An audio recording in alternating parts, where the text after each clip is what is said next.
جاء الحق وزهق الباطل إن الباطل كان زهوقا۔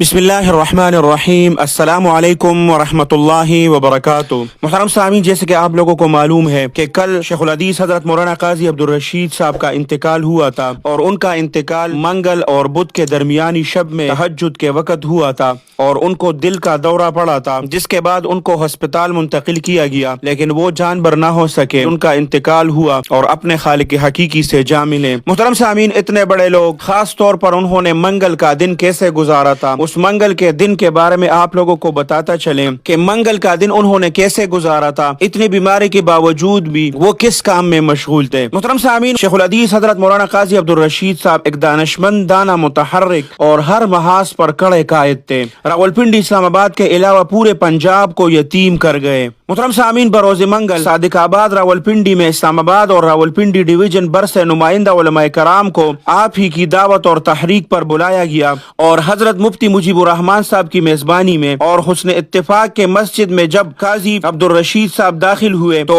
بہت سے علماء وہاں پر موجود تھے، تو وہاں پر ساتھیوں نے اوپر سے اشارہ کیا کہ اوپر منزل کی طرف آنے کو کہا کہ آپ اوپر منزل کی طرف آ جائیں، تو آپ نے اپنے سینے پر ہاتھ رکھ کر فرمایا کہ مجھے آج دل کی تکلیف ہوئی ہے، میں نے صبح نماز مشکل سے پڑھی ہے، یہ پروگرام میں نے رکھا تھا اس لیے آیا ہوں، ورنہ میں ٹھیک نہیں ہوں۔ اور پروگرام والے مسجد کے حال کی طرف گئے اور پھر ہر آنے والے کو کھڑے ہو کر ملتے گئے، اور 2 گھنٹے جاری پروگرام اور آخری دعا تک محسوس نہ ہونے دیا۔ پروگرام میں پہلے ہر تحصیل نمائندے سے مختصر خطاب اور اظہار ارادہ، اور آخر میں خود اسلام آباد راولپنڈی کے علماء کرام کی جدوجہد اور اتفاق اور اتحاد پر شکریہ ادا کیا، خصوصاً 19 اگست کے کامیاب احتجاج اور پھر 24 اگست کے سپریم کورٹ کا فیصلہ جو ناموس رسالت صلی اللہ علیہ وسلم کے حق میں آیا تھا، اس تاریخی یادگار لمحات کو یاد کیا جس میں رسول اللہ صلی اللہ علیہ وسلم کے غلاموں کو کامیابی ملی تھی۔ اس کامیابی پر تمام غلامان محمد صلی اللہ علیہ وسلم کو مبارکباد پیش کی۔ اتحاد اور اخوت کے لیے حضرت مولانا حسین احمد مدنی رحمۃ اللہ علیہ کا اور حضرت اشرف علی تھانوی رحمۃ اللہ علیہ کے ہاں حاضری کا واقعہ اپنے مخصوص انداز میں تفصیل سے سنائی، اور آئندہ اس سے بڑھ کر ہر محاذ پر ڈٹے رہنے اور جدوجہد کا عزم اور ارادے پر عہد کر لیا، اور 7 ستمبر ختم نبوت گولڈن جوبلی مینار پاکستان لاہور کے لیے بہت زیادہ کوشش اور محنت کی بات کی، پھر آخری دعا فرمائی، ظہر کی نماز کھڑے ہو کر اور سنت بیٹھ کر ادا کی، اس کے بعد ہوٹل پر کھانے کے بعد باہر کھڑے ہو کر سب کو رخصت کیا اور دعائیں دی۔ یعنی آخری دن اور لمحات دل کی تکلیف کے باوجود بھی اس طرح جدوجہد اور قیادت کے فرائض انجام دیے۔ محترم سامعین، یہ سب کچھ سارا جدوجہد جو تھا،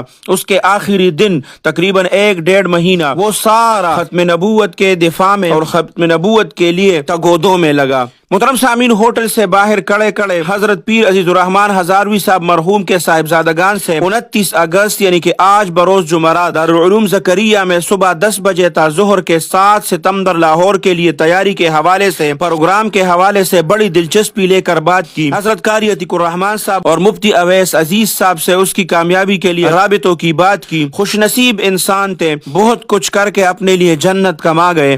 اللہ سبحانہ و تعالی جنت الفردوس میں اعلیٰ مقام عطا فرمائے، اور تمام متعلقین اور پسماندگان کو صبر جمیل عطا فرمائے۔ انشاءاللہ تعالی ان کا مشن ہر میدان میں اتحاد اور محبت کے ساتھ جاری اور ساری رہے گا۔ محترم سامعین، قاضی عبدالرشید صاحب رحمۃ اللہ علیہ کی دینی خدمات کسی سے چھپے نہیں ہیں۔ دینی خدمات کا ایک باب تھا جو بند ہوا، پوری زندگی مدارس، مساجد، خطیب اور ختم نبوت کا مقدمہ لڑتے گزار دی، لیکن آخری ایام تو بالکل قابل رشک تھے۔ ریڈ زون ختم نبوت ریلی کے لیے درجنوں اجلاس، ملاقاتیں، باوجود بڑھاپے اور معذوری کے 20 گھنٹے کام کیا۔ 19 اگست کی ختم نبوت ریلی کو فرنٹ پٹ سے لیڈ کیا، مکمل باغ ڈور سنبھالے رکھی، اور کئی لوگوں نے ان کو دیکھا۔ اب پارا سے پارلیمنٹ تک کا سارا سفر مرکزی کنٹینر پر قاضی عبدالرشید صاحب کے ہمراہ جتنے بھی علماء تھے انہوں نے طے کیا، تو انہوں نے یہ گواہی دی کہ سخت تفتی دھوپ میں وہ مرد کلندر مسلسل کھڑا رہا، 1 منٹ کے لیے کرسی پر نہیں بیٹھے۔ کتنے خوش نصیب ہے قاضی عبدالرشید صاحب کی زندگی کے آخری ایام دن رات ختم نبوت کا مقدمہ لڑتے ہوئے گزارے، اور آج اس وقت وہ اپنے آقا مدنی صلی اللہ علیہ وسلم کے قدموں میں بیٹھے اپنی محنت کا پھل وصول کر رہے ہوں گے۔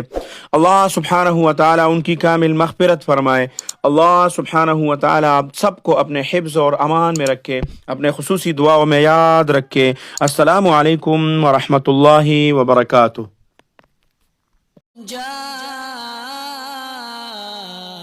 الحق وزهق الباطل إن الباطل كان زهوقا